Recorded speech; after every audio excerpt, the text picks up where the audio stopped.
Hola, mis queridos. Me llamo Dolores, pero todos me dicen Abuelita Lolita.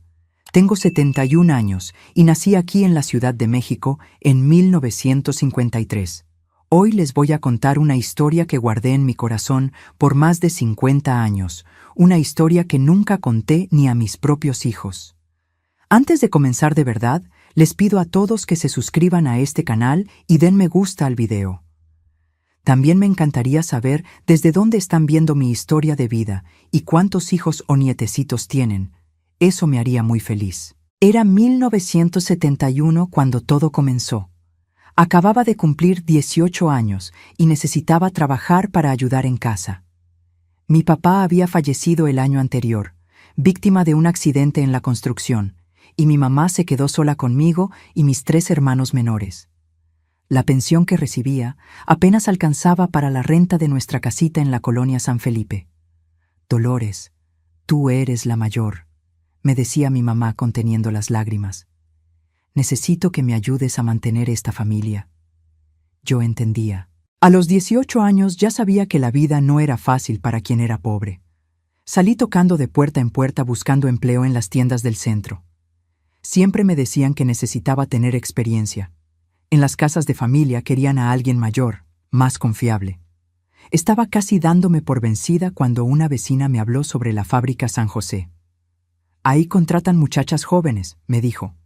Es trabajo pesado, pero pagan puntual cada mes. La fábrica San José estaba en la zona industrial de la ciudad, un edificio grande y gris que fabricaba telas para la región. Recuerdo hasta hoy el olor fuerte de tinta y pegamento que salía de ahí. Un olor que se pegaba en la ropa y en el cabello de quien trabajaba allí. Llegué un lunes por la mañana, en marzo de 1971. Estaba nerviosa, vistiendo mi vestido más bonito, uno azul marino que mi mamá había cosido para mí. En la entrada, un hombre malhumorado me mandó esperar. «Don Raúl te atenderá ahora», dijo después de una hora. Don Raúl era el dueño de la fábrica, un hombre de unos 45 años, alto, de cabello negro siempre peinado con brillantina. Usaba traje incluso en el calor de marzo y tenía una forma de hablar que parecía que le estaba haciendo un favor a todo el mundo. «Así que, ¿quieres trabajar aquí, muchachita?», preguntó mirándome de arriba abajo de una manera que me hizo sentir incómoda. «Sí, señor. Necesito mucho el empleo». «Experiencia no tienes, ¿verdad? Puedo verlo en tus manos», dijo tomando mis manos entre las suyas, fingiendo examinarlas, pero demorándose más tiempo del necesario. Manos suaves así no conocen trabajo pesado. Sentí un escalofrío, pero necesitaba ese trabajo. «Aprendo rápido, don Raúl. Soy dedicada. Estoy segura que...». Él sonrió de una manera extraña. «Voy a darte una oportunidad. Comenzarás en la sección de empaque. El sueldo es medio salario mínimo, 6 días por semana, de 7 de la mañana a 6 de la tarde. Era poco, pero era lo que había. Acepté inmediatamente. «Una cosa importante», dijo levantándose y viniendo hacia mi lado del escritorio. «Aquí me gustan las empleadas dedicadas, que saben reconocer cuando el patrón está siendo bueno. Me pareces una muchacha inteligente». No entendí completamente lo que quiso decir, pero asentí. Necesitaba ese trabajo. Comencé al día siguiente. La fábrica tenía unos 200 empleados, la mayoría mujeres jóvenes como yo. Trabajábamos en galpones enormes llenos de máquinas ruidosas que producían un calor insoportable. Mi trabajo era empacar las telas que salían de las máquinas, doblarlas correctamente y colocarlas en cajas. Las otras muchachas fueron amables conmigo el primer día. Me enseñaron cómo hacer el trabajo, dónde estaba el baño, dónde podía almorzar. «Pareces buena onda», dijo Concepción, una muchacha de 20 años que trabajaba en la máquina de al lado. «Pero ten cuidado con don Raúl». «¿Cuidado? ¿Cómo?». Ella miró a los lados, vio que nadie estaba escuchando. «Tiene mañas con las muchachas nuevas, principalmente las bonitas como tú». «¿Qué tipo de mañas?». «Ya lo descubrirás pronto», dijo con cara triste. «Solo no aceptes ir a su oficina sola, principalmente después del horario de trabajo». Aquello me preocupó, pero pensé que tal vez fuera una exageración. Don Raúl había sido educado conmigo, me había dado empleo cuando nadie más lo hacía. La primera semana transcurrió normal. Llegaba puntual a las 7, trabajaba sin parar, salía a las 6. El trabajo era cansador, pero estaba feliz de poder llevar dinero a casa. ¿Cómo te está yendo allá, hija?, preguntaba mi mamá todas las noches. Está bien, mamá. El patrón parece buena gente. Si supiera lo que estaba por venir, nunca habría dicho eso. En la segunda semana, don Raúl comenzó a aparecer más en mi sección. Venía a verificar la calidad del trabajo, siempre deteniéndose en mi mesa más tiempo que en las otras. «Te estás adaptando bien, Dolores», decía colocando la mano en mi hombro. «Me gustan las empleadas dedicadas como tú». La mano en el hombro duraba más tiempo de lo normal. A veces se quedaba justo detrás de mí, respirando en mi nuca mientras verificaba mi trabajo. «Don Raúl te tiene echado el ojo», me alertó Concepción durante el almuerzo. «Ya vi esta historia antes». «Pero no ha hecho nada malo», dije tratando de convencerme. «Todavía no lo ha hecho», suspiró. «Dolores, puedo darte un consejo. Si te llama a su oficina, lleva siempre a alguien contigo. Inventa cualquier excusa, pero no vayas sola». En la tercera semana, la situación empeoró. Don Raúl comenzó a llamarme a su oficina para hablar sobre mi desempeño. La primera vez conseguí llevar a Concepción conmigo, fingiendo que ella necesitaba ayudarme con algo. «No necesitas traer a nadie», dijo claramente irritado. «Era solo para conversar sobre tu trabajo». «Disculpe, don Raúl. Concepción me estaba enseñando algunas cosas. La próxima vez ven sola». Fue una orden, no un pedido. Me emocioné recordando esos primeros días. Ustedes que están viendo este video, déjenme en los comentarios desde dónde lo están viendo. Me encanta saber que hay gente de todo México siguiéndome, y no olviden suscribirse al canal y dar me gusta, porque eso me ayuda mucho a seguir contando estas historias. La segunda llamada a su oficina fue un viernes, casi al final de la jornada. Estaba terminando de empacar el último lote del día cuando él apareció. «Dolores, necesito hablar contigo en mi oficina ahora». Mi corazón se aceleró. Concepción ya se había ido, igual que la mayoría de las muchachas. El galpón estaba casi vacío. «¿Puedo ir mañana, don Raúl? Estoy terminando aquí». «Ahora». Su voz se volvió más dura. «Es sobre tu salario. ¿No quieres hablar sobre tu salario?» Claro que quería. Medio salario mínimo apenas alcanzaba para ayudar en casa. Si me estaba ofreciendo un aumento, fui. Fue el mayor error de mi vida. Su oficina quedaba en el segundo piso, lejos del movimiento de la fábrica. Era una oficina grande con escritorio de madera, estante lleno de libros y un sofá viejo en la esquina. «Siéntate aquí», dijo señalando una silla frente al escritorio.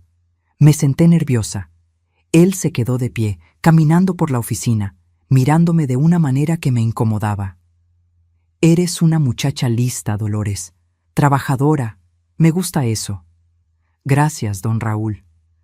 Estaba pensando en darte un aumento, quizás hasta promoverte a supervisora de sección». Mis ojos brillaron. Supervisora ganaba casi un salario completo. «Pero esas cosas no son gratis», continuó, viniendo hacia atrás de mi silla. «Necesito saber si puedo confiar en ti, si eres realmente dedicada». Sentí que colocaba las manos en mis hombros. Eran manos pesadas, calientes, que apretaban con fuerza. «Yo soy dedicada, don Raúl. Trabajo bien. No estoy hablando solo de trabajo». Las manos bajaron por mis brazos. «Estoy hablando de lealtad, de gratitud». Fue cuando entendí lo que Concepción había tratado de advertirme.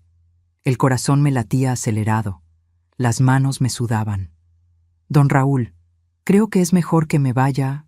«No vas a ningún lado». Su voz cambió completamente, se volvió amenazadora. «¿Sabes cuántas muchachas desearían estar en tu lugar? ¿Cuántas hacen fila para trabajar aquí?» «Lo sé, pero...» Él vino al frente de mí, impidiéndome levantarme. «¿Quieres este empleo o no?» «Quiero, pero...» «Entonces vas a demostrar que lo mereces». Lo que sucedió en aquella oficina esa tarde no puedo describirlo en detalle.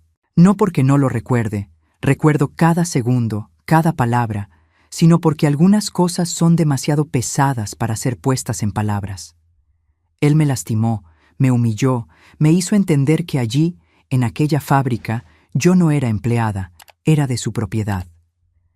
Si le cuentas a alguien, dijo cuando terminó arreglándose el traje, serás despedida inmediatamente y le contaré a todo el mundo qué tipo de muchacha eres. Nadie más te dará empleo en esta ciudad. Salí de aquella oficina destrozada. Tomé mi bolsa, salí de la fábrica caminando como zombi. En la calle, vomité 3 veces. Llegué a casa y me encerré en el baño. Me bañé hasta que se acabó el agua, pero no conseguía sentirme limpia. ¿Estás bien, hija?, preguntó mi mamá a la hora de la cena. Solo cansada, mamá. ¿Cómo podía contarle? ¿Cómo podía decir que el empleo que estaba manteniendo a nuestra familia venía con ese precio? El sábado pensé en no volver. Me quedé en la cama. Inventé que tenía fiebre. Pero el domingo, viendo a mi mamá contar y recontar las pocas monedas que teníamos, supe que no tenía opción. El lunes volví a la fábrica. Don Raúl me saludó normalmente frente a los demás, como si nada hubiera pasado. Pero en sus ojos vi algo nuevo, una satisfacción, un poder que él sabía que tenía sobre mí. Buenos días, Dolores. Espero que hayas descansado bien el fin de semana. Buenos días, don Raúl. Más tarde necesito hablar contigo sobre aquel asunto que conversamos el viernes. Aquel asunto. Como si fuera un negocio cualquiera, una conversación sobre trabajo. Concepción notó que algo había cambiado en mí. ¿Qué te hizo?, preguntó durante el almuerzo. Nada, mentí. Solo conversamos sobre trabajo. Dolores. Ella tomó mi mano. Sé cuando una muchacha pasó por esto. Está escrito en tu cara. Comencé a llorar allí en medio del comedor ruidoso de la fábrica. Me derrumbé. Dijo que si le cuento a alguien seré despedida, susurré. ¿Y tú le crees? No puedo perder este empleo, Concepción. Mi familia lo necesita. Ella suspiró profundo. Es así como él lo consigue. Agarra a muchachas como nosotras, que no tienen opción. Otras pasaron por lo mismo. Algunas aguantan un tiempo, otras renuncian pronto, pero él siempre consigue nuevas muchachas. Aquella conversación me abrió los ojos a una realidad que no quería ver. No era solo conmigo.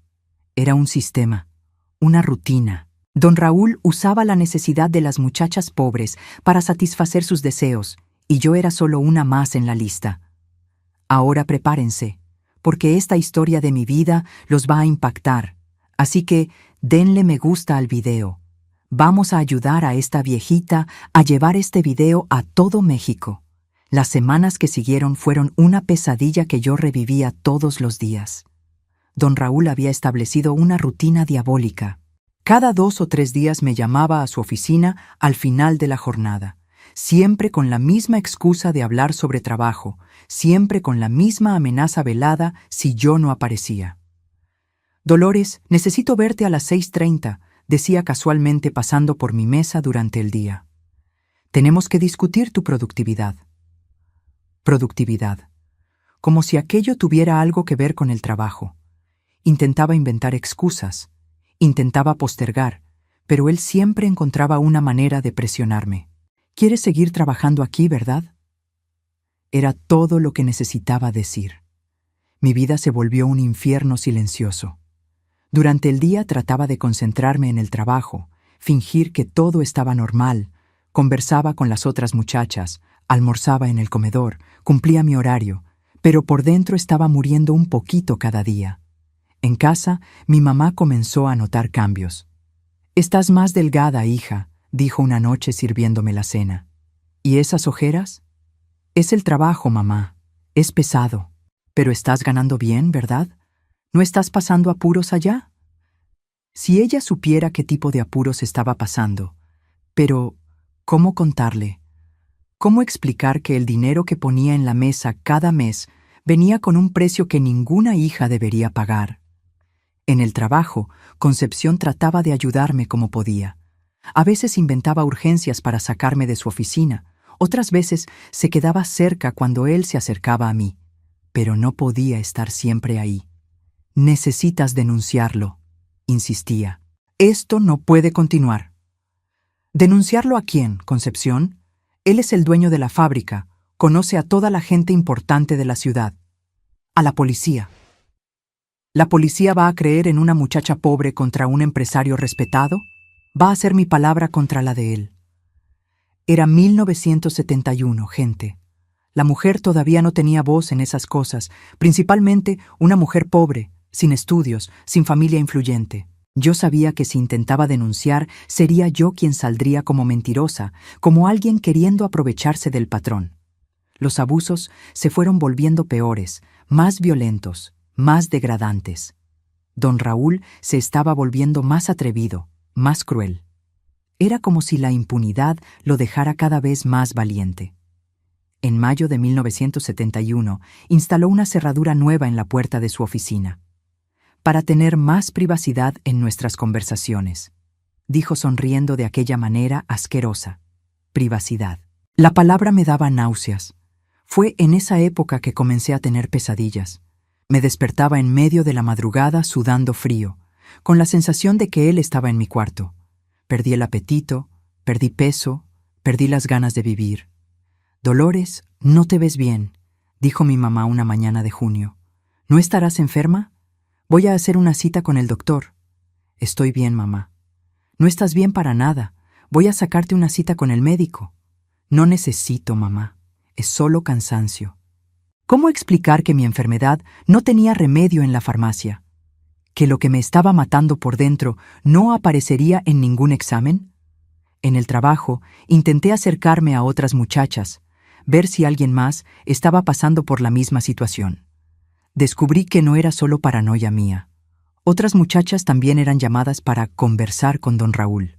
Estaba Marlene, de 19 años, que había entrado 2 meses después de mí. Veía en sus ojos el mismo miedo que yo sentía. Estaba Rosita, más joven todavía, que siempre salía de la oficina de él con los ojos rojos de tanto llorar. Podríamos unirnos, pensé. Denunciar juntas. Pero cuando intentaba conversar con ellas, todas negaban. El miedo era mayor que el coraje. Todas necesitaban el empleo. Todas tenían familia que mantener. Todas sabían que él tenía demasiado poder para ser enfrentado. Don Raúl percibía nuestra desesperación y la usaba a su favor. Sabía exactamente qué botones apretar para mantenernos sumisas. «¿Sabes lo que pasa con las muchachas que hacen escándalo?», dijo en una de las sesiones de tortura. «Quedan marcadas. Ningún hombre de bien quiere casarse con una muchacha que ya fue señalada. Ningún patrón quiere contratar a alguien que causa problemas». Marcadas, señaladas, las palabras que toda muchacha de la época temía escuchar. «Eres una muchacha inteligente, Dolores. No vas a arruinar tu vida por una tontería». Tontería. Él llamaba a aquello tontería. En julio de 1971, las cosas empeoraron drásticamente. Don Raúl comenzó a llamarme no solo al final de la jornada, sino también durante la hora del almuerzo, para adelantar nuestra conversación. Decía, eso significaba que me quedaba sin comer, porque los 50 minutos de almuerzo eran gastados en la oficina de él. Volvía al trabajo de la tarde con hambre, con dolor, con ganas de morir. Las otras muchachas comenzaron a notar. Era imposible esconder lo que estaba pasando cuando volvía del almuerzo con la ropa arrugada, el cabello desarreglado, los ojos rojos. «Dolores, no puedes continuar así», me dijo Concepción un día. «Vas a acabar volviéndote loca». Tal vez ya me estaba volviendo loca. Comencé a tener alucinaciones, a oír voces, a ver a don Raúl incluso cuando él no estaba allí. El miedo constante me estaba destruyendo por dentro. Fue en agosto cuando él escaló a otro nivel. No satisfecho con abusar de mí en la oficina, comenzó a inventar entregas urgentes que yo tenía que hacer en su casa. «Necesito que lleves estos documentos a mi residencia», me decía entregándome un sobre. «Es urgente». Su casa quedaba en una colonia rica de la ciudad, una mansión blanca con jardín bien cuidado. La primera vez que fui allá, todavía tenía la esperanza de que fuera realmente una entrega de trabajo. Qué inocente era. En su casa, sin nadie alrededor, sin riesgo de ser interrumpido, él se sentía aún más a gusto para hacer lo que quisiera conmigo.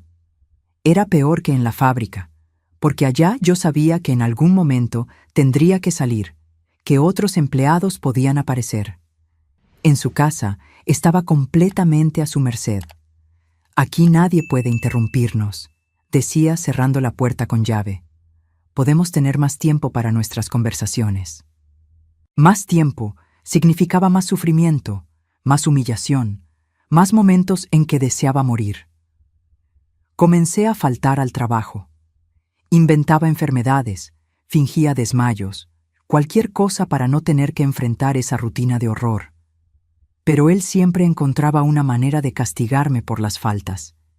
Empleada que falta mucho no puede recibir salario completo, me dijo descontando 2 días de mi pago. Espero que entiendas. Entendía perfectamente. Era una forma más de controlarme, de mantenerme presa en aquella situación. En septiembre ocurrió algo que casi me hizo desistir de todo. Mi mamá descubrió sobre los descuentos en el salario y vino a cuestionarme. Dolores, ¿por qué tu salario vino menor este mes? Falté algunos días, mamá, me sentía mal. Hija, no podemos darnos el lujo de que faltes. Necesitamos ese dinero completo. Ver la preocupación en su rostro, saber que mi familia dependía de aquel dinero sucio, me destrozó aún más. Estaba atrapada en un círculo vicioso. Necesitaba el empleo para mantener a mi familia, pero para mantener el empleo tenía que someterme a aquellos abusos. Fue en esa época que comencé a pensar en huir, salir de la Ciudad de México, ir a cualquier lugar, comenzar una vida nueva. Pero, ¿cómo? No tenía dinero, no tenía a dónde ir, no conocía a nadie en otras ciudades. Don Raúl percibía mi desesperación creciente y parecía alimentarse de ella. Se volvía más violento, más cruel, como si mi sufrimiento lo excitara aún más. ¿Estás pensando en irte?, preguntó una tarde de octubre. Olvídate de esa idea. Tú me perteneces ahora. Pertenecer. Como si yo fuera un objeto, una propiedad. Y si tratas de huir, iré tras de ti. Tengo contactos en todas partes. No conseguirás empleo en ninguna ciudad si yo no quiero. La amenaza era real. Hombres como él tenían poder, influencia, contactos. Podían destruir la vida de una persona con una llamada telefónica. En noviembre de 1971, casi un año después de haber comenzado a trabajar en la fábrica, yo estaba en mi límite. Había adelgazado 15 kilos, había desarrollado una úlcera de tanto estrés y comenzaba a tener pensamientos suicidas. Fue cuando su sed de poder y crueldad lo llevó a cometer el error que lo cambiaría todo. En una tarde de viernes, a finales de noviembre, me llamó a su oficina como siempre. Pero esta vez estaba diferente, más agitado, más violento. Había bebido, podía sentir el olor a alcohol en su aliento. «Hoy vas a aprender una lección», dijo empujándome con más fuerza de lo normal. Lo que sucedió aquella tarde fue peor que todo lo que había sufrido hasta entonces. Me lastimó de una manera que nunca lo había hecho antes, con una violencia que rayaba en la locura. Fue cuando escuché el crujido, un ruido seco como una rama quebrándose. Después vino el dolor, un dolor tan intenso que me hizo gritar como nunca había gritado en la vida. Mi pierna derecha se había roto, el fémur se había partido en dos. Don Raúl se detuvo en el acto, su rostro poniéndose blanco del susto. «¡Cállate!», gritó tratando de acallar mis gritos de dolor. «Deja de gritar». Pero yo no podía parar. El dolor era insoportable y se irradiaba desde la pierna a todo el cuerpo. Sentía que iba a desmayarme, que iba a morir allí mismo. «Dios mío, ¿qué hice?», murmuraba mirando mi pierna en una posición anormal. «¿Qué hice?». Por primera vez en casi un año vi miedo en sus ojos. Ya no era el hombre poderoso que controlaba todo. Era un criminal desesperado que había ido demasiado lejos. Y en aquel momento, incluso con todo el dolor que sentía, supe que finalmente tenía algo contra él. Algo que él no podía esconder, no podía negar, no podía explicar. Mi pierna rota sería el comienzo del fin para él. El dolor era tan intenso que sentí mi visión oscurecerse. Mi pierna estaba en una posición completamente anormal, y el fémur roto hacía un ruido horrible cada vez que intentaba moverme. Don Raúl estaba en pánico total, caminando de un lado a otro de la oficina como un animal enjaulado. «Deja de gritar, por el amor de Dios», vociferaba con las manos temblorosas. «Alguien va a oír». Pero yo no podía parar. Era como si todo el sufrimiento acumulado de casi un año estuviera saliendo a través de aquellos gritos. El dolor físico se mezclaba con el dolor emocional, creando un tsunami de agonía que nunca había experimentado. «Tienes que quedarte callada», dijo tratando de taparme la boca con la mano. «Escucha, fue un accidente. Te caíste y resbalaste. Eso fue lo que pasó». Incluso con el dolor insoportable, pude entender lo que estaba tratando de hacer. Ya estaba inventando una versión de los hechos, una mentira para protegerse. «Nadie va a creerte si dices otra cosa», continuó sudando frío. «¿Quién va a creerle a una muchacha contra mí? Te caíste. Eso fue todo». Pero esta vez era diferente. Esta vez había evidencia física. Una pierna rota no era algo que pudiera ser escondido o negado. Los médicos harían preguntas, las enfermeras tomarían notas, habría registros. El desespero de él era evidente. Por primera vez, vi miedo real en los ojos de aquel hombre que me había atormentado por tantos meses. Él sabía que había cruzado una línea peligrosa.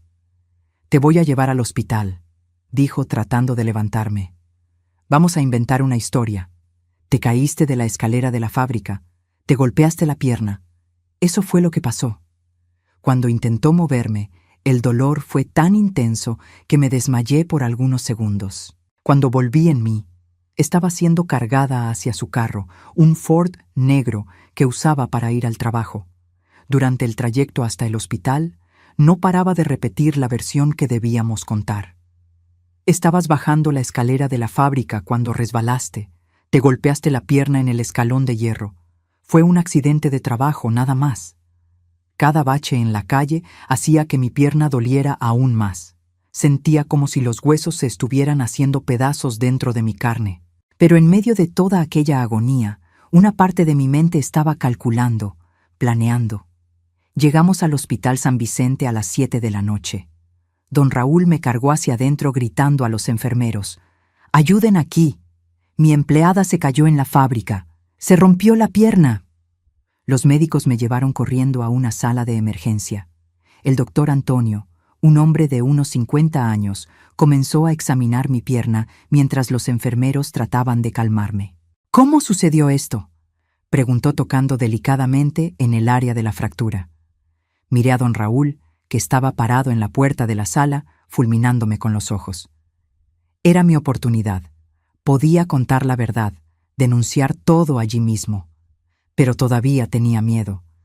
Incluso con la pierna rota, incluso sabiendo que él había ido demasiado lejos, el terror que él había plantado en mí durante casi un año seguía siendo fuerte. Me caí de la escalera de la fábrica. Mentí sintiendo las lágrimas correr por mi rostro. Resbalé y me golpeé la pierna. El doctor Antonio frunció el ceño. «¿Qué tipo de escalera?» «De hierro», respondió don Raúl rápidamente. «Escalones de hierro, bien duros, por eso se lastimó tanto». El médico siguió examinando, pero noté que algo le incomodaba. Miraba la fractura con una expresión extraña, como si no estuviera convencido de nuestra versión. «Vamos a necesitar operar», dijo finalmente. «Es una fractura compleja, tardará en cicatrizar». Operar. Eso significaba que yo quedaría internada, lejos de don Raúl, lejos de la fábrica. Por primera vez en meses sentí algo parecido al alivio. «¿Cuántos días en el hospital?», preguntó don Raúl, tratando de parecer preocupado. «Por lo menos 2 semanas para la cirugía y primeros cuidados. Después necesitará terapia física por meses». Vi el rostro de don Raúl palidecer. Meses sin tenerme bajo su control. Meses en los que yo estaría hablando con médicos, enfermeras, otros pacientes, meses en los que él no podría amenazarme o intimidarme. «Voy a avisar a tu familia», dijo, tratando de mantener la apariencia de patrón preocupado. Necesitan saber del accidente. Cuando él salió para hacer la llamada telefónica, el doctor Antonio se acercó a mí. Dolores, ¿puedo hacerte una pregunta personal? Mi corazón se aceleró. Puede. Esta fractura, el patrón es muy extraño para una caída simple. Parece más un trauma directo, una presión muy grande aplicada en la pierna. Él lo sabía. De alguna forma, el médico sabía que aquello no había sido un accidente común. ¿Pasó algo más que no me hayas contado? Era mi oportunidad.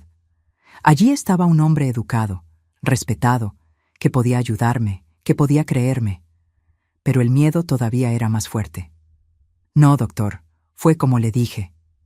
Él me miró por un largo tiempo. Después suspiró. Está bien. Vamos a cuidar de tu pierna primero. La cirugía fue realizada a la mañana siguiente. Cuando desperté de la anestesia, mi mamá estaba al lado de la cama llorando. Hija mía, ¿cómo pasó esto? Me caí en la fábrica, mamá. Don Raúl dijo que pagará todo el tratamiento. Qué bueno que tengas un patrón tan generoso. Generoso, si ella supiera. Pero en los días que siguieron, internada en aquel hospital, algo comenzó a cambiar dentro de mí. Lejos de la fábrica, lejos de las amenazas constantes de don Raúl, mi mente comenzó a funcionar de forma diferente.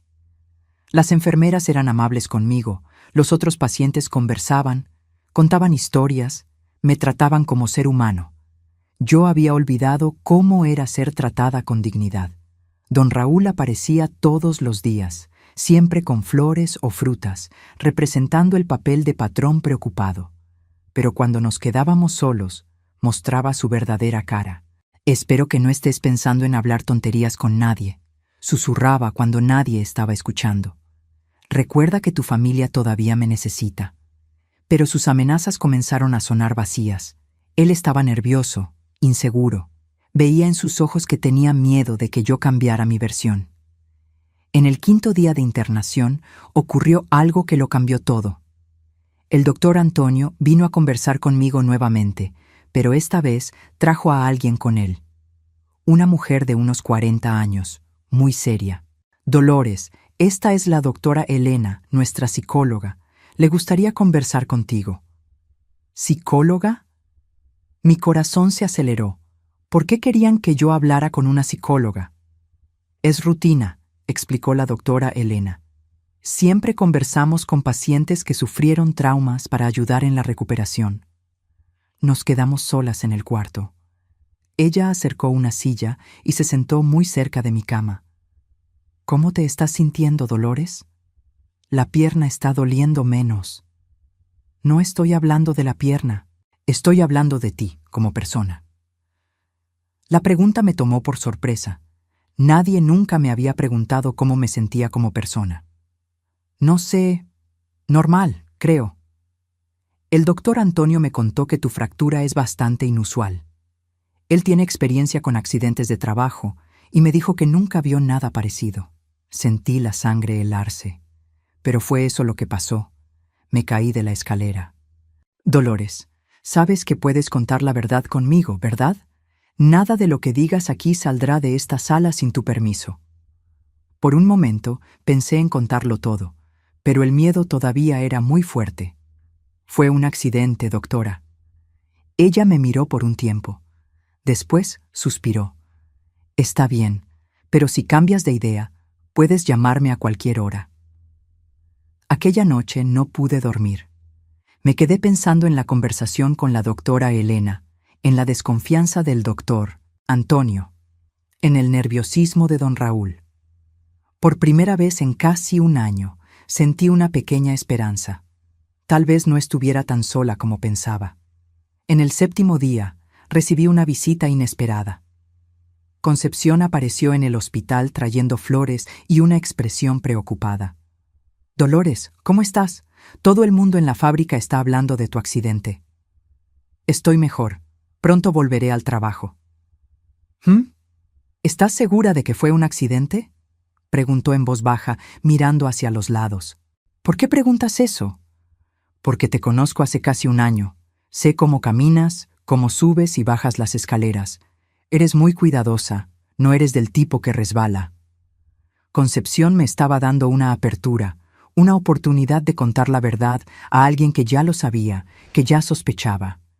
Concepción, él hizo esto, no fue un accidente. Las lágrimas comenzaron a caer. Ya no podía contenerlas. Dijo que si cuento, me va a despedir, va a divulgar que soy una cualquiera. Mi familia necesita el dinero. Dolores, mírate, mira dónde estás. Casi te mueres. ¿Hasta dónde este hombre va a tener que llegar antes de que reacciones? Ella tenía razón. Había llegado al fondo del pozo. No podía caer más bajo. ¿Pero qué puedo hacer? ¿Quién va a creerme? Yo te voy a ayudar. No estás sola en esto. En aquella conversación con Concepción, tomé la decisión que cambiaría mi vida para siempre. No iba a aceptar más ser víctima. No iba a dejar que mi miedo controlara mis decisiones. Cuando ella se fue, llamé a la enfermera. Quiero hablar con la doctora Elena. Es urgente. La doctora Elena llegó media hora después. Se sentó en la misma silla, con la misma expresión comprensiva. ¿Cambió de idea? Cambié, y conté todo.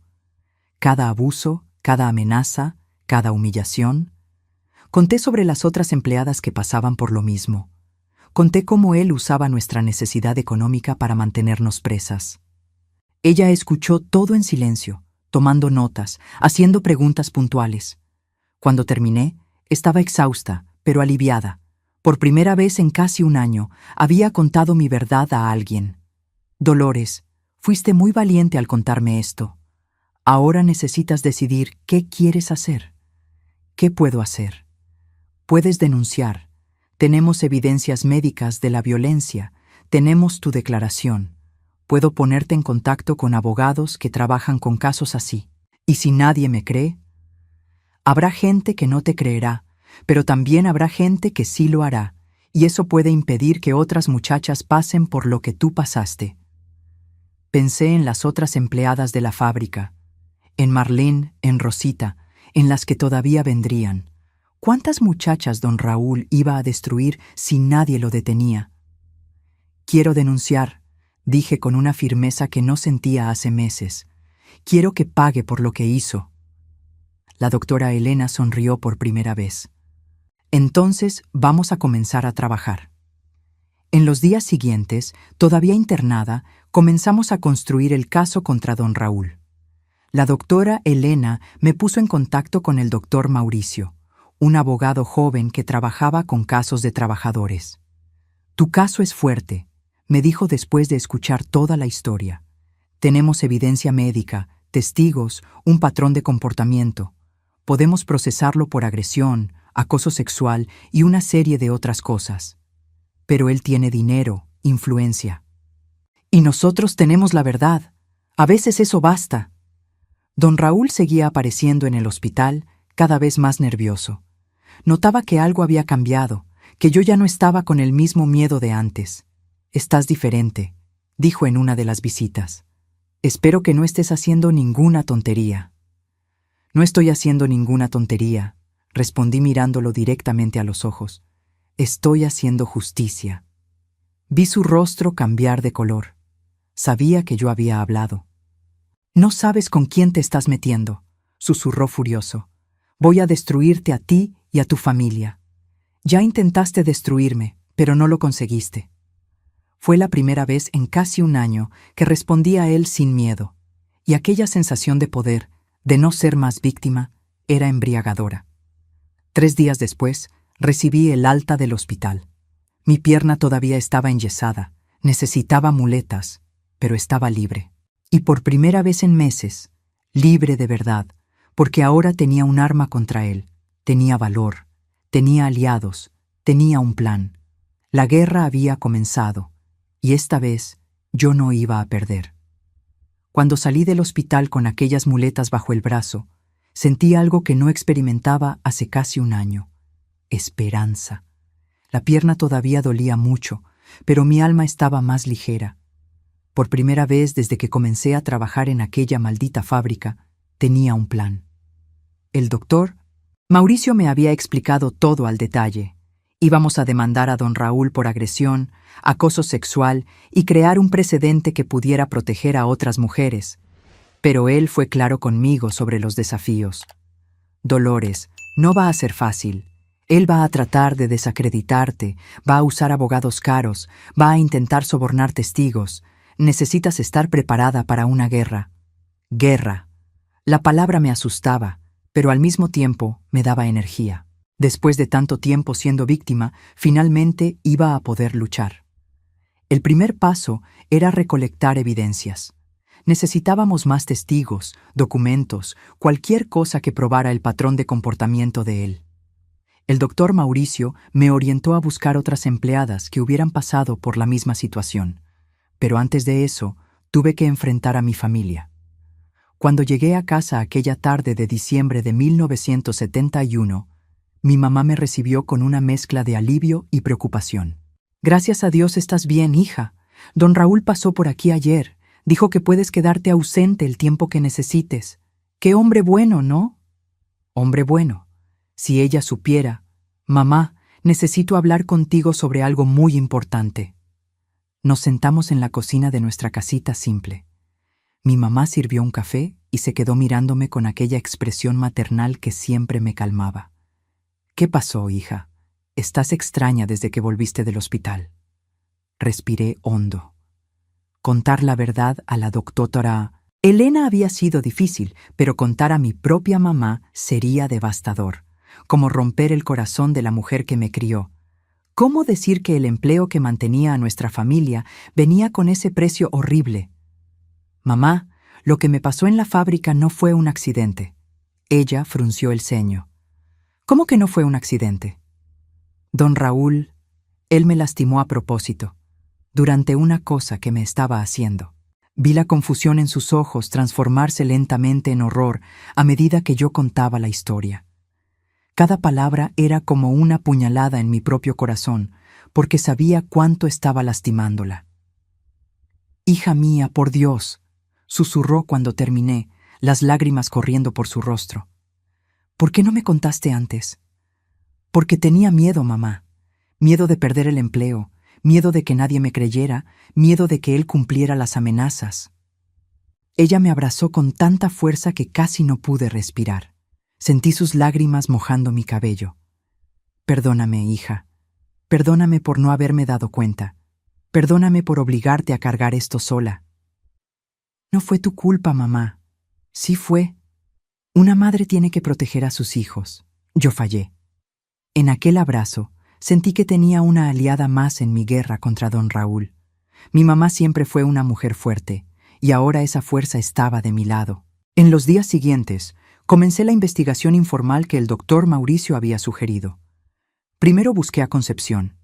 Ella vino a mi casa una tarde de sábado, nerviosa pero determinada. «Dolores, decidí que voy a ayudarte.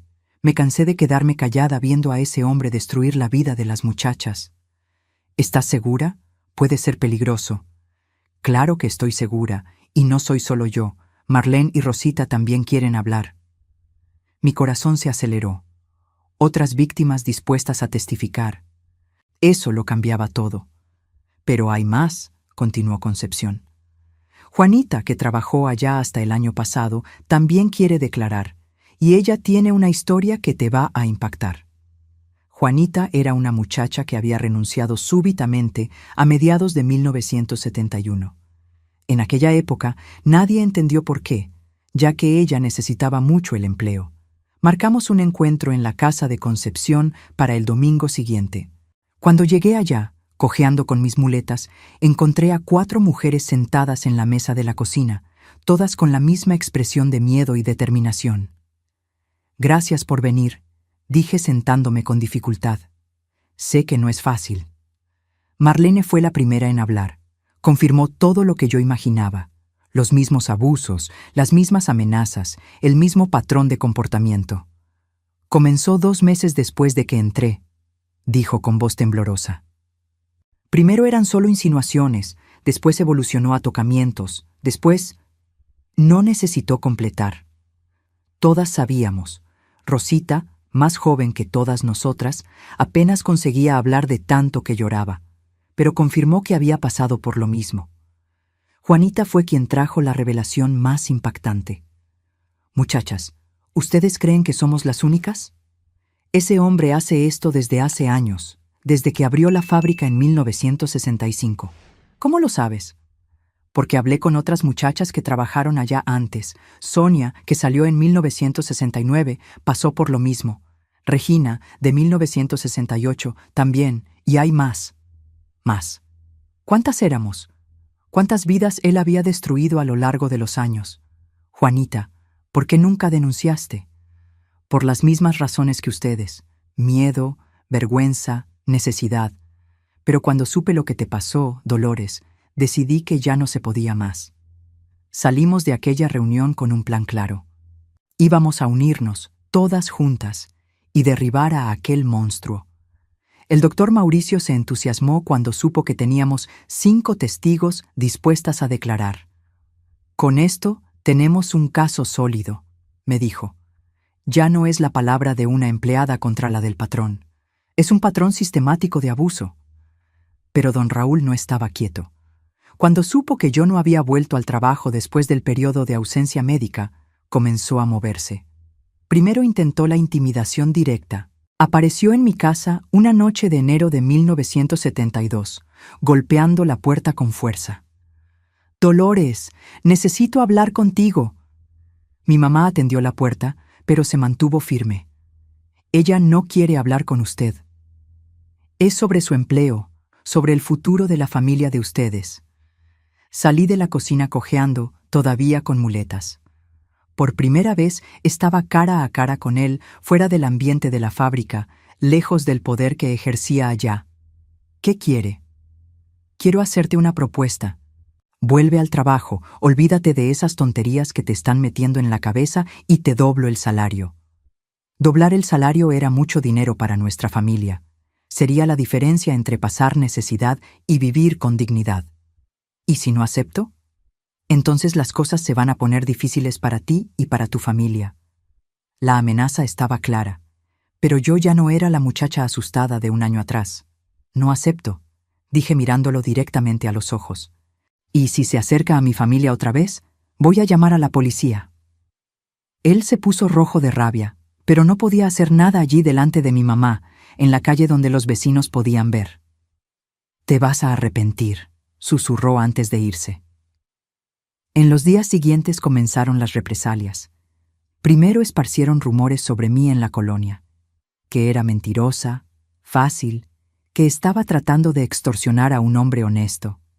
«Ignora esos chismes», me aconsejaba mi mamá. «Quien te conoce sabe qué tipo de persona eres». Pero los chismes lastimaban. Ver a vecinos que me conocían desde niña susurrando cuando yo pasaba era doloroso. Después vinieron las amenazas económicas. Don Raúl tenía influencia en el comercio local y comenzó a presionar a proveedores para que no vendieran fiado a mi familia. «Doña María, lo siento, pero ya no puedo hacer cuenta para ustedes», dijo el dueño de la tienda a mi mamá. «¿Por qué, don Juan? Siempre pagamos puntual. Órdenes de arriba. Órdenes de arriba». Don Raúl estaba usando su poder económico para estrangularnos financieramente. Pero el doctor Mauricio había previsto esto. «Es típico», me explicó. «Cuando los hombres poderosos se sienten amenazados, usan todos los recursos disponibles». En febrero de 1972, finalmente entablamos la demanda.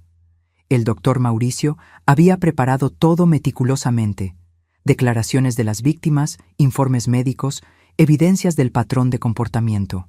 La demanda causó un escándalo en la ciudad. Nunca había pasado nada parecido en la Ciudad de México. Una empleada demandando al patrón por acoso sexual era algo inédito. Los periódicos locales noticiaron el caso siempre de forma cuidadosa. «Empleada acusa a empresario de agresión», decía el titular del Diario Nacional. La reacción fue inmediata y violenta. Parte de la sociedad se puso del lado de don Raúl. Después de todo, él era un empresario respetado, generaba empleos, frecuentaba la iglesia. «Esa muchacha es una oportunista», escuché a una señora comentar en la farmacia. «Quiere aprovecharse de un hombre de bien». Pero otra parte comenzó a cuestionar. Otras mujeres se identificaron con nuestra lucha, aunque no lo admitieran públicamente. Don Raúl contrató al mejor bufete de abogados de la ciudad, el LIC. Cándido Méndez era famoso por defender a empresarios en casos laborales. Su estrategia fue clara desde el inicio: desmoralizar a las víctimas. Mi cliente es un hombre íntegro, padre de familia, pilar de la comunidad, declaró a los periódicos. Está siendo víctima de un intento de extorsión por parte de empleadas descontentas. La primera audiencia fue marcada para marzo de 1972. El doctor Mauricio me preparó para lo que venía. Van a tratar de destruirte moralmente. Van a cuestionar tu reputación, tu vida personal. Van a tratar de hacerte parecer mentirosa. Estoy preparada. ¿Estás segura? Porque una vez que comience, no hay vuelta atrás. Vas a ser expuesta públicamente. Vas a tener que revivir todo en detalle. Pensé en las otras muchachas que todavía trabajaban en la fábrica, en las que vendrían. Pensé en cuántas vidas don Raúl iba a destruir si salía impune una vez más. Estoy segura. El día de la audiencia llegué al juzgado todavía con muletas. Mi pierna estaba mejorando, pero aún necesitaba apoyo. El doctor Mauricio dijo que eso era bueno, mostraría al juez la gravedad de la agresión. El juzgado estaba lleno. Periodistas, curiosos, simpatizantes de ambos lados. Nunca había visto tanto movimiento en un proceso en la Ciudad de México. Cuando don Raúl entró en la sala escoltado por sus abogados caros, nuestras miradas se cruzaron. Por primera vez, no sentí miedo. Sentí determinación. El LIC. Cándido Méndez comenzó como era de esperarse, tratando de descalificar nuestro caso. Su señoría, estamos ante un intento claro de extorsión. Empleadas descontentas, tratando de aprovecharse de un accidente de trabajo para obtener ventaja financiera. El doctor Mauricio respondió con firmeza. Su señoría, tenemos aquí 5 mujeres diferentes, en periodos diferentes, todas relatando el mismo patrón de comportamiento. Esto no es coincidencia, es sistema. Cuando llegó mi turno de declarar, sentí el corazón acelerarse. Allí estaba yo, una muchacha pobre de 19 años, enfrentando a uno de los hombres más poderosos de la ciudad. «Puede comenzar, señorita», dijo el juez, el LIC, Ayala Rocha. Conté todo, cada abuso, cada amenaza, cada humillación. Sentí lágrimas correr por mi rostro, pero mantuve la voz firme. Esta era mi oportunidad de ser escuchada, y no iba a desperdiciarla. Cuando el LIC, Cándido Méndez, comenzó a interrogarme, trató de confundirme, de hacerme contradecir. ¿La señorita no considera extraño nunca haber denunciado antes? ¿Por qué solo ahora, después del accidente? Porque tenía miedo, y porque solo ahora encontré personas dispuestas a ayudarme.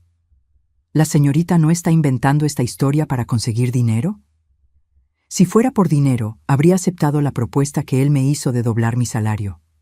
Sentí que había marcado un punto. El doctor Mauricio me había preparado bien. Las otras muchachas declararon a lo largo de la semana. Cada declaración confirmaba el patrón, mostraba que no eran casos aislados. El momento más impactante fue cuando Juanita reveló la extensión real del problema. Su señoría, hablé con al menos 8 mujeres que pasaron por la misma situación en aquella fábrica. Algunas se fueron de la ciudad de tanta vergüenza. 8 mujeres, más de las que imaginábamos. Don Raúl trató de negarlo todo, claro. Dijo que éramos mentirosas, que estaba siendo víctima de una conspiración. Pero su versión no se sostenía. ¿Cómo explicar que 5 mujeres diferentes inventarían la misma historia? ¿Cómo justificar el patrón de comportamiento relatado por víctimas que ni se conocían? El proceso se arrastró por 3 meses. 3 meses de tensión, de amenazas veladas, de presión psicológica. Pero también 3 meses en que sentí crecer dentro de mí una fuerza que no sabía que poseía. En junio de 1972 vino la sentencia. El LIC, Ayala Rocha, fue claro y directo. Este tribunal reconoce la veracidad de los hechos narrados por las víctimas. El patrón sistemático de abuso es evidente e inadmisible.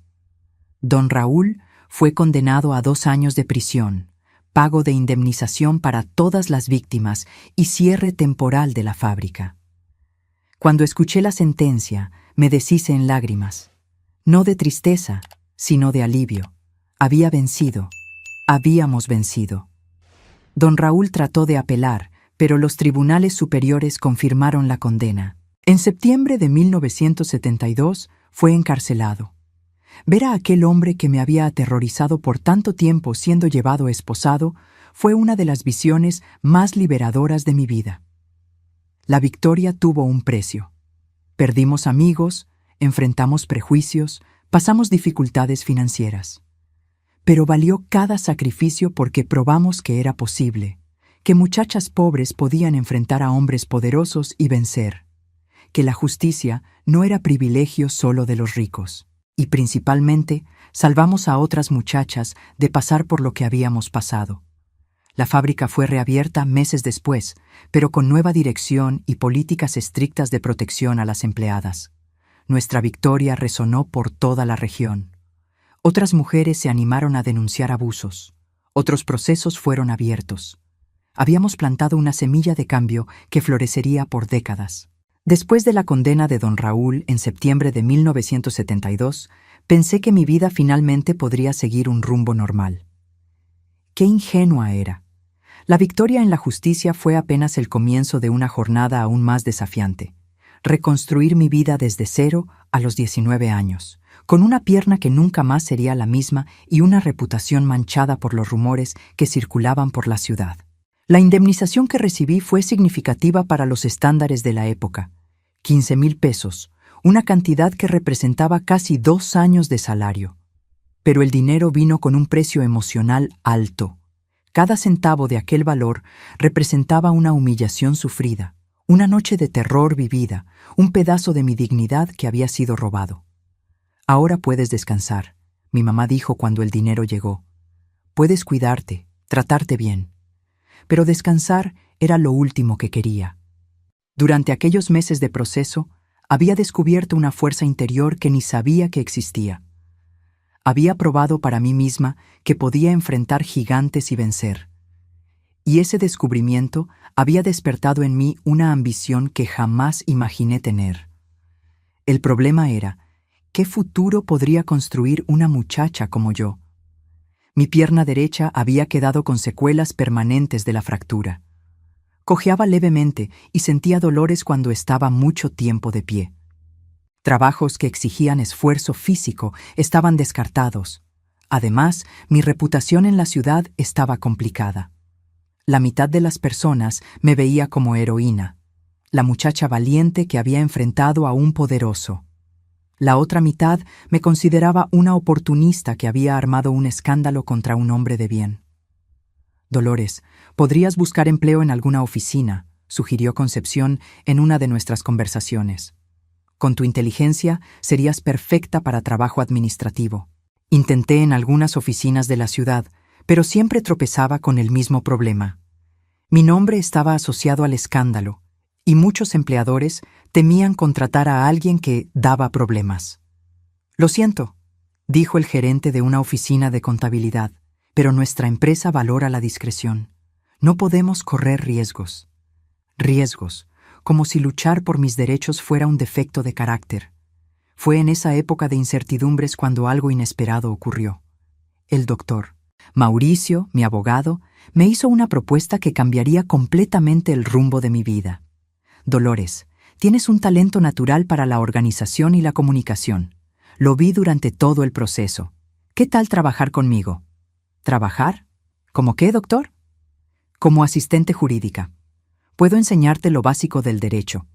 Tú me ayudas con el papeleo, atención a los clientes. Y hay una cosa que haces mejor que cualquier abogado experimentado. ¿Qué cosa? Entiendes a las víctimas.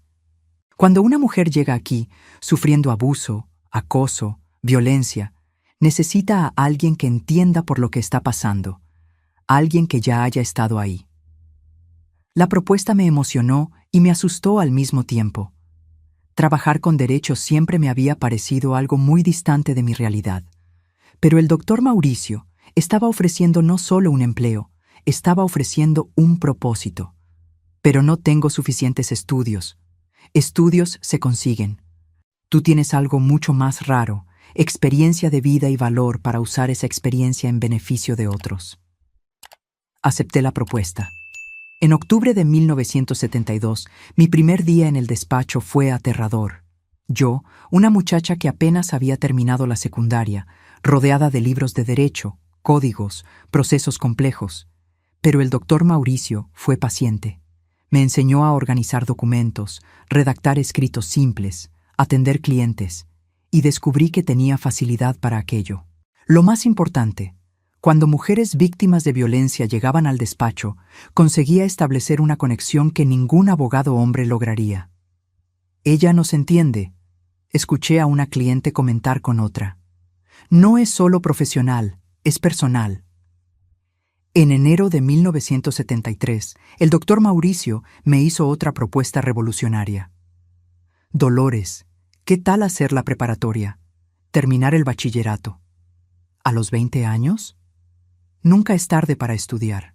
Con la preparatoria completa podrías hasta pensar en hacer la licenciatura en Derecho. ¿Licenciatura en Derecho?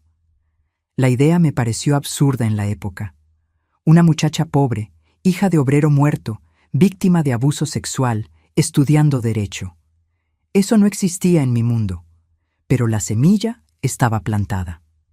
Comencé la preparatoria en marzo de 1973, estudiando por la noche después del trabajo.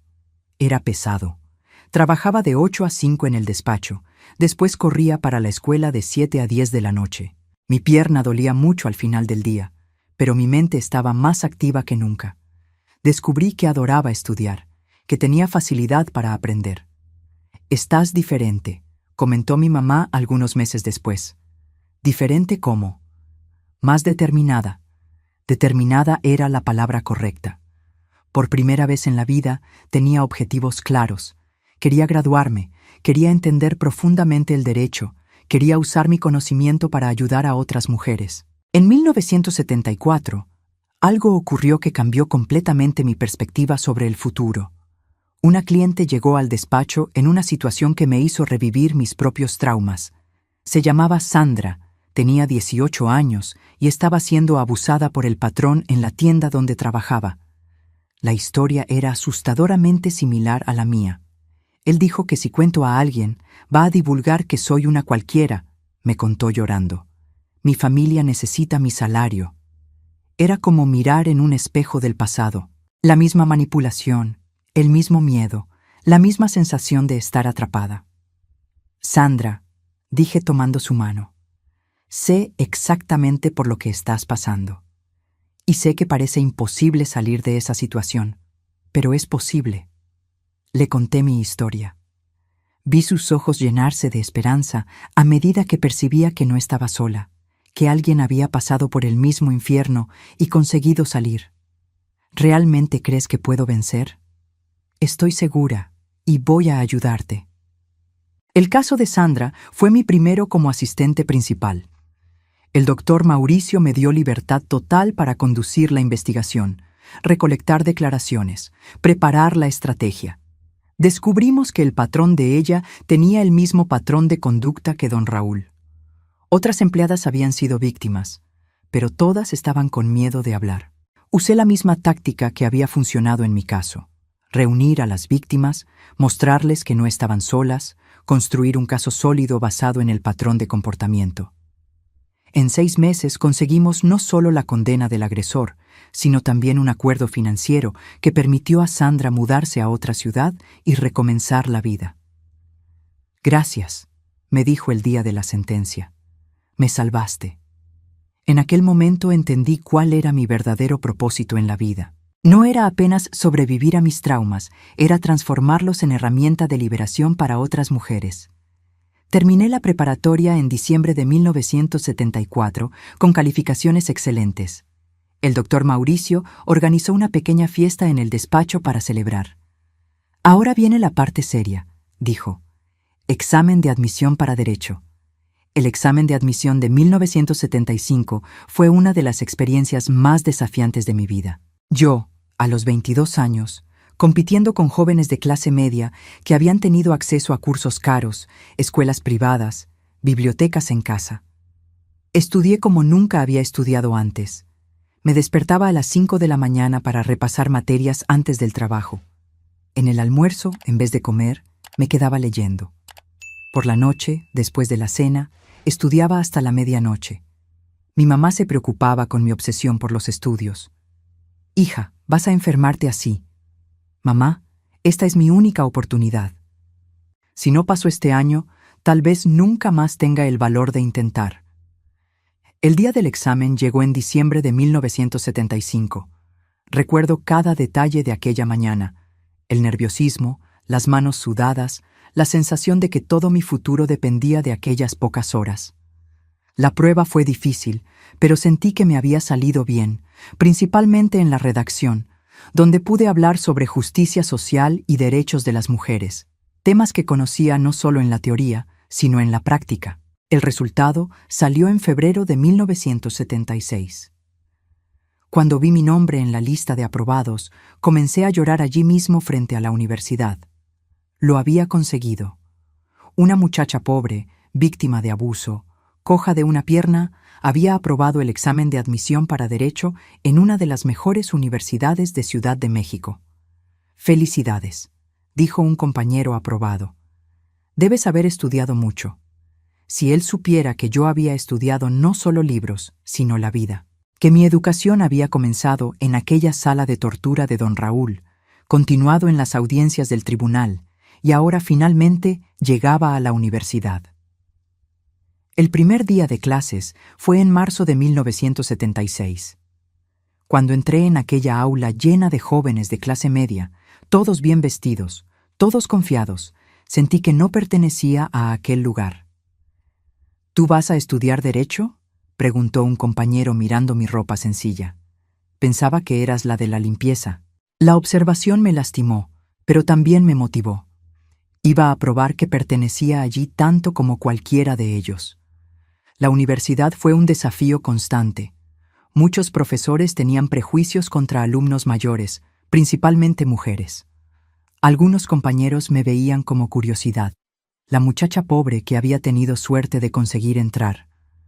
Pero yo tenía una ventaja que ellos no tenían: experiencia real. Cuando estudiábamos Derecho Penal, yo sabía en la práctica cómo funcionaba un tribunal. Cuando vimos Derecho Laboral, yo había vivido en carne propia las relaciones abusivas de poder. «Tu participación en las clases es siempre muy rica», dijo el profesor de Derecho Civil. «Traes una perspectiva diferente». Perspectiva diferente era una forma educada de decir que yo había aprendido derecho en la vida real antes de aprenderlo en los libros. Durante los 5 años de universidad continué trabajando con el doctor Mauricio. Era pesado. Clases por la mañana, trabajo por la tarde, estudios por la noche, pero cada semestre que pasaba sentía que estaba más cerca de mi objetivo. En 1978, en el tercer año, ocurrió algo que me marcó profundamente. Una profesora de Derecho de la Mujer, materia optativa que pocos alumnos cursaban, me llamó para conversar. «Dolores, supe de tu historia, de tu lucha. ¿Ya pensaste en especializarte en derechos de las mujeres?» «¿Cómo así, profesora?» «México está cambiando. Las mujeres están ganando más espacio, más derechos. Vamos a necesitar abogadas que entiendan esas cuestiones no solo teóricamente, sino vivencialmente». La sugerencia plantó una semilla. Comencé a estudiar más profundamente los derechos de las mujeres, la legislación laboral, los casos de discriminación y violencia. Descubrí que lo que me había pasado estaba pasando a miles de mujeres por todo México y que muy pocas tenían el valor o las condiciones de luchar por sus derechos. En 1979 escribí mi tesis sobre acoso sexual en el ambiente de trabajo, análisis jurídico y social. Usé mi propio caso como estudio principal, analizando tanto los aspectos legales como los sociales del problema. «Este trabajo puede convertirse en libro», dijo mi asesora. «Es pionero en México». Pionero. Una palabra que comenzó a definir mi trayectoria. Me gradué en diciembre de 1980, a los 27 años. En la graduación, cuando subí al estrado para recibir el título, vi a mi mamá en la platea llorando de orgullo. Pensé en todo lo que había pasado para llegar allí. La muchacha asustada que había sido abusada y casi muerta a los 18 años, ahora era la Lic, Dolores, abogada titulada, especialista en derechos de las mujeres. ¿Y ahora qué, Lic, Mauricio?, preguntó después de la ceremonia. Ahora voy a abrir mi propio despacho, especializado en casos que nadie quiere tomar. Mujeres pobres, víctimas de violencia, trabajadoras explotadas. Va a ser difícil ganar dinero así. No es sobre dinero, es sobre justicia. En enero de 1981, alquilé una pequeña oficina en el centro de la Ciudad de México y coloqué un letrero en la puerta. Licenciada Dolores Santos, Abogacía Popular. Abogacía popular era así como yo definía mi trabajo. Abogacía para el pueblo, para quien no tenía voz, para quien siempre había sido olvidado por el sistema. En los primeros meses apenas tenía clientes. Muchas personas desconfiaban de una abogada tan joven, principalmente mujer, principalmente con mi historia. Pero poco a poco el trabajo comenzó a aparecer. Primero fueron mujeres derivadas por el doctor Mauricio. Después comenzaron a venir por cuenta propia, víctimas que habían oído hablar de la abogada que entendía el sufrimiento de ellas. En 2 años mi despacho estaba siempre lleno. Casos de acoso sexual, violencia doméstica, discriminación en el trabajo, pensión alimenticia. Cada caso era una batalla, cada victoria era una pequeña revolución. «Estás cambiando la ciudad», dijo Concepción, que se había convertido en mi secretaria. «Las mujeres ya no tienen tanto miedo de denunciar». ¿Cambiando la ciudad? Tal vez fuera exageración, pero sentía que estaba plantando semillas de transformación. En 1983 recibí una invitación que cambiaría nuevamente el rumbo de mi vida. El gobierno de Ciudad de México estaba creando la primera Fiscalía de la Mujer del Estado y querían que yo participara del proyecto como consultora. «Es una oportunidad de impactar a miles de mujeres», explicó la coordinadora del proyecto. «Tu experiencia sería fundamental». Acepté el desafío. Durante 6 meses viajé por todo el estado capacitando a fiscales, formando funcionarios, creando protocolos de atención.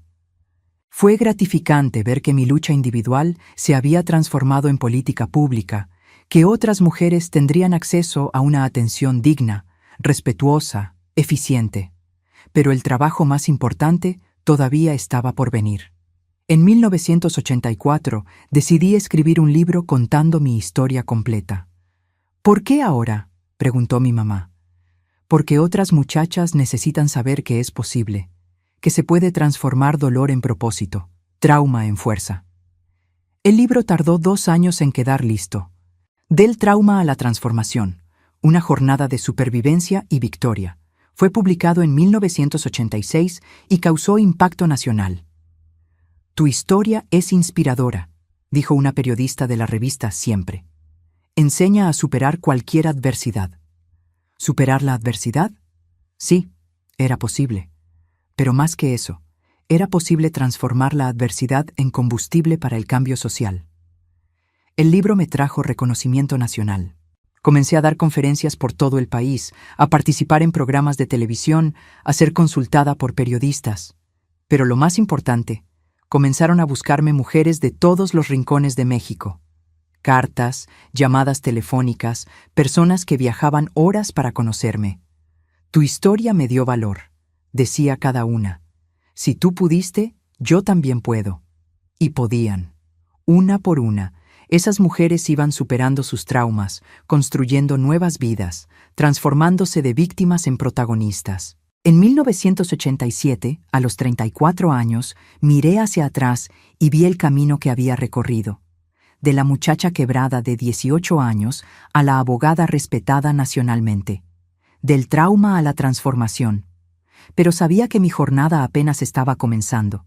Tenía todavía mucho que hacer, muchas mujeres que ayudar, muchas batallas que vencer. Y lo más importante, había descubierto que mi mayor victoria no era haber sobrevivido a los abusos. Era haber transformado esa supervivencia en herramienta de liberación para otras. Mi pierna derecha todavía dolía en los días fríos, recordándome de dónde todo había comenzado. Pero ahora ese dolor tenía un significado diferente. No era más símbolo de trauma, sino de transformación, de victoria. Mis queridos, si llegaron hasta aquí, muchas gracias por escucharme con tanto cariño. Esta historia no fue fácil de contar, pero sé que puede ayudar a otras personas que están pasando por dificultades. No olviden suscribirse al canal y dejar ese me gusta sabroso que me ayuda mucho a seguir compartiendo estas historias de vida con ustedes. Y algo muy importante, nunca olviden que, no importa el tamaño de la tormenta, siempre existe un arco iris esperando del otro lado.